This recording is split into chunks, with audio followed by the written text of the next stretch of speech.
फिर आप जाकर के सिंगर्स को उनकी बेहतरीन परफॉर्मेंस पे दाद देंगे। फिर आप अपने ट्विटर अकाउंट से कराची का अहवाल बयान करेंगे जिस तरह से मुर्तजा वहाब और सईद गनी और नासिर शाह और शर्जील मेमन कर रहे हैं। दिन भर पब्लिक को ये बताते रहते हैं कि अब इलेक्ट्रिक बसें ला रहा हूं, अब बुलेट ट्रेन ला रहा हूं, चलाओगे मेरे सर पे। भाई जमहूरियत एक तर्ज हुकूमत है कि जिसमें घोड़ों की तरह बिकते हैं इंसान वगैरह। आप तो इसी खुशफहमी में रहिए, कराची वालों को भी रखिए कि कराची में उनको कभी ना कभी कुछ मिल ही जाएगा। मैं तो सिर्फ हाफिज़ नईम साहब को सलाम अक़ीदत पेश करने के लिए हाजिर हुआ हूँ।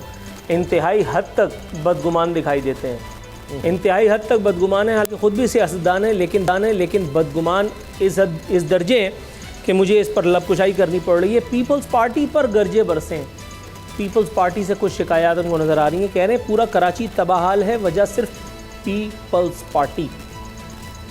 कराची वालों के लिए मुलाजमतें तक नहीं, PTI मुत्तहदा भी जराइम में शरीक। अब ये सब इतनी मरतबा ये सारी बातें हो चुकी हैं, इतनी मरतबा हम इस पर आरफी नामा कर चुके हैं, इतनी मरतबा मैं बात कर चुका हूँ कि रिपीटेशन लगती है, लेकिन एक एक करके कोशिश करते हैं कि इन चीज़ों का जवाब दूँ। हाफिज़ नईम का कहना था कि तमाम महकमों में करप्शन और लूटमार है, पूरे सिंध का तबाह हाल है। भाई सिंधियों ने करप्शन और लूटमार को कभी बुरा नहीं समझा, इसलिए पीपल्स पार्टी को वोट देते रहे।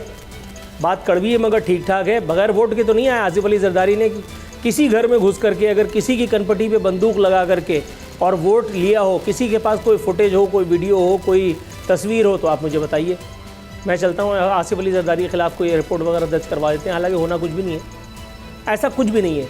आसिफ अली जरदारी और उससे पहले कल मैं बिलावल की तकरीर देख रहा था, सिर्फ पुरानी लंतरानी। पीपल्स पार्टी ने ये किया, भुट्टो ने ये किया, बेनज़ीर ने ये किया। मामू इस वक्त आप क्या कर रहे हो ये बताओ। भुट्टो ने आइन दिया, और भाई हमने उनको वजारत उज़्मा भी तो दी थी, मज़े कौन कर रहा था। भुट्टो ने पासपोर्ट दिया, अच्छा हमने उनको, उनके बच्चों को, उनके अहल खाना को बैरून मुल्क मुंतकिल होने और फिर अल्ले तलल्ले करने का मौका दिया। तो आपने कोई एहसान किया? अपने घर से ला करके दिया। अलल टप किस्म के बयानात, अलल टप।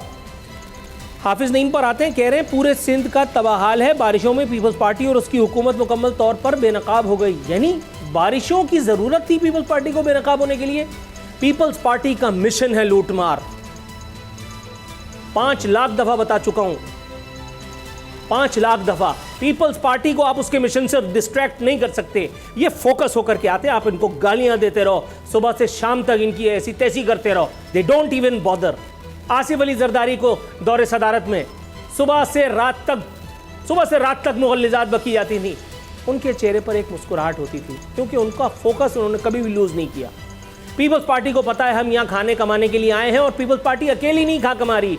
कराची को लीज पर दिया गया है पीपल्स पार्टी को, और ऐसा कौन कर सकता है कि आप बताने की ज़रूरत है। आगे बढ़ जाते हैं। हाफिज़ नईम साहब फरमा रहे हैं कि जितना चाहो लूटो खाओ, कोई पूछने वाला नहीं है। पीपल्स पार्टी ने शहर को अपनी खेती बना रखा है, कौन पूछेगा यहाँ।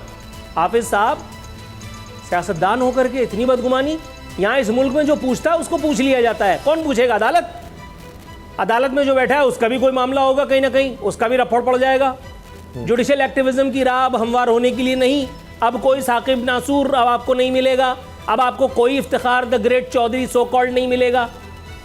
इनफ इज इनफ, बता दिया गया है। बी इन योर लिमिट्स, कोई होशियारी नहीं, अब कोई गुलजारी लाल नहीं आने का। अब सब अपनी बताई गई मुतय्यन करदा हुदूद के अंदर चलेंगे। कौन किससे क्या पूछेगा आप मुझे बताइए। इस तरह के फैसले अदालतों से आ रहे हैं कि अगर मैं सिर्फ अदालती फैसलों के ऊपर प्रोग्राम करने लगूं तो मेरा ख्याल है कि आरफी नामा मुख्तसर हो जाएगा। हाफिज़ नईम का कहना था कि बल्दियाती इंतखाबात को सिंध हुकूमत टालती रहती है। भाई उनको पता है कि उनके साथ क्या होना है। कराची उनका एरिया ऑफ इंटरेस्ट नहीं है। सईद गनी कराची का बेटा, कौन उसको मानता है भाई? आप माने तो माने, लल्लो तो वही है। आप उनको कराची का बेटा समझ करके उनको ट्रीट करते रहे, वो आपकी अपनी हिमाकत है सर। उन्होंने कहा शहर में जितनी सड़कें बन रही हैं गैर मेयारी हैं, तो आपके ख्याल में पीपल्स पार्टी आपको मेयारी सड़कें देने के लिए इक़्तिदार में आई है? No sir. पीपल्स पार्टी का मिशन अगेन दोबारा, हमने तुम्हें पासपोर्ट दिया, लाओ इधर से पैसा। हमने तुम्हें आइन दिया, लाओ इधर से माल।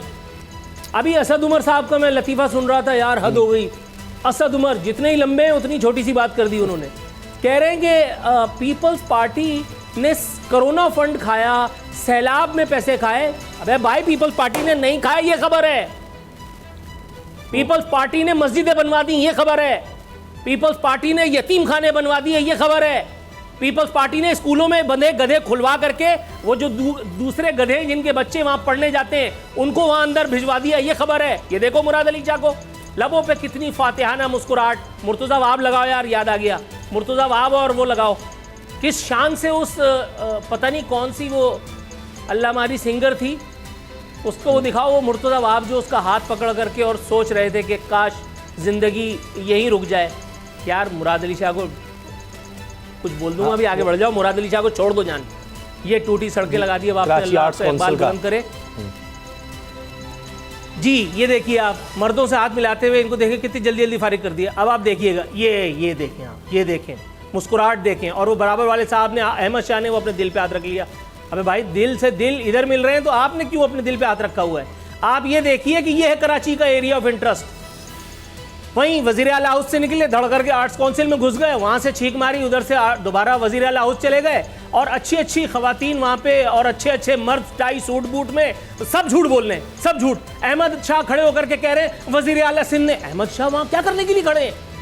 सच बोलने के लिए। 2 दिन में गिरफ्तार हो जाएंगे। अहमद शाह वहां पीपल्स पार्टी को आईना दिखाने के लिए खड़े हैं। और यार कोई खुदा का खौफ करो, आर्ट्स काउंसिल का सदर ऐसी बन जाता है। उसकी मिस कॉल पर सूबे का चीफ सेक्रेटरी से लेकर के वजीर आला तक होते हैं। ऐसे ही अगर आप रोज उनको मेरी तरह से लंतरानियां सुनाओगे, तबर्रा करोगे, तो वो आपको लिफ्ट कराएंगे। आर्ट्स काउंसिल का सदर भी यहाँ, भाई ये भी एक माफिया है। आर्ट्स काउंसिल भी एक लॉबी है, प्रेस क्लब की तरह। अब मैं आर्ट्स काउंसिल पे ही प्रोग्राम करने लगा तो आगे बढ़ जाते हैं मेरा ख्याल है। अमीर जमात इस्लामी ने कहा कि बल्दियाती इंतखाब के ऐलान के बावजूद सियासी एडमिनिस्ट्रेटर की गैर कानूनी तैनाती खत्म क्यों नहीं की जाती? तो फिर इन औरतों से कौन मुलाकात करेगा? हाफिज नईम साहब, आप तो ये काम करने से रहे। फिर आप जाकर के सिंगर्स को उनकी बेहतरीन परफॉर्मेंस पे दाद देंगे। फिर आप अपने ट्विटर अकाउंट से कराची का अहवाल बयान करेंगे, जिस तरह से मुर्तजा वहाब और सईद गनी और नासिर शाह और शर्जील मेमन कर रहे हैं। दिन भर पब्लिक को ये बताते रहते हैं कि अब इलेक्ट्रिक बसें ला रहा हूं, अब बुलेट ट्रेन ला रहा हूं। चलाओगे मेरे सर पे? बुलेट ट्रेन चलाने के लिए एक चीज चाहिए होती है, वो कहां है? यहां सर्कुलर रेलवे नहीं चल रही। सर्कुलर रेलवे को भी सी पैक का हिस्सा बनवा करके अब शहबाज शरीफ ने कोई जुगाड़ की है, तो वहां जाकर के सी पैक का हिस्सा बनवा करके उसको, और अब भी चलेगी, इस बात की गारंटी कोई नहीं है, क्योंकि फिर वजीर ट्रांसपोर्ट को ट्रांसपोर्ट माफिया भत्ता देगी, फिर वो उनको करोड़ों अरबों रुपए देंगे कराची वालों को लूटने के लिए। हाफिज नईम ने मुझे बहुत मायूस किया। अगर आपको ये वीडियो पसंद आई तो सब्सक्राइब करें और बेल पर क्लिक करें। आप ये समझें, ये जो हक है ना, हक पे खड़े रहना और हक को बोलना, ये दूर से लगता है तन्हा हो गए लोग। आप खान साहब को देखें, तन्हा दिखाई देने, सारी जमातें मिलकर उनके खिलाफ हैं, लेकिन आज भी पाकिस्तान की आवाम उस हक की आवाज़ के पीछे जो है 80% से ज़्यादा आवाम उनके साथ है। सेम एग्जैक्टली इसी तरीके से बोल की कहानी है भाई, बिल्कुल अलग आपको तन्हा दिखाई देगा, हर जगह आपको खड़ा हुआ नजर आएगा, हटेगा नहीं किसी चीज़ से। और उसके साथ भी 80% आवाम अगर आज आप देखें तो उसे बोल दिख रही है। जाली केस है ना, ये हम पे उस वक्त बनाए गए थे जब हुकूमत यही थी, इन्हीं लोगों की हुकूमत थी ना। और ये जाली केस, इनको मैं नहीं कह रहा इस केस को जाली केस, इनको पाकिस्तान में क्या पूरी दुनिया में एक ऐसा शिकायत कुंदा नहीं मिला, एक ऐसा कंप्लेनेंट नहीं मिला जिसने ये कहा हो कि हमारे साथ फ्रॉड हुआ है। तो ये खुद ही बन गए कंप्लेनेंट, और ये खुद ही इन्होंने खुद ही इन्वेस्टिगेशन की, उसकी खुद ही तफ्तीश भी की, यानी कि कंप्लेनेंट भी है, इन्वेस्टिगेशन ऑफिसर भी है। और इन द एंड इन्होंने फिर उसके बावजूद ये कोर्ट में जमा कराया कि जी ये केस जाली केस था और इसमें किसी किस्म जो कुछ एग्जैक्ट कर रहा था सब लीगल। ये मेरी बात नहीं है, ये इनके इन्वेस्टिगेशन ऑफिसर की बात। सबसे ज्यादा व्यूज और सबसे ज्यादा रेटिंग के साथ बोल आज भी रहा नंबर 1 पर। सब्सक्राइब करें और बेल दबाएं ताकि कोई खबर रह न जाए।